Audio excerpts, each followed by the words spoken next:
Y como cada lunes en la mañanera del presidente, se reveló el nombre de las empresas que venden más caro el litro o el kilo de combustible. ¿Cuáles son? Gloria López nos lo dice. El titular de Profeco, Ricardo Sheffield Padilla, presentó el quién es quién en los precios del gas LP, así como de la gasolina.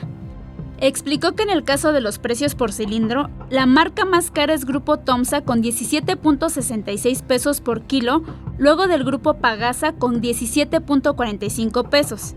Mientras que las empresas que vendieron el gas en cilindro con un menor margen de ganancia fueron Distribuidora Mexicana de Gas LP en Morelia, así como Gas Lux en Jerez, Zacatecas, con 3.87 pesos por kilo.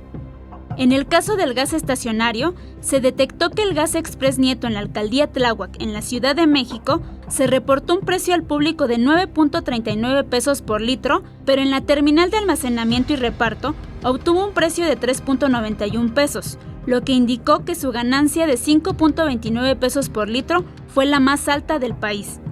Primeramente tenemos Gas del Noreste, que está en Agualeguas, Nuevo León.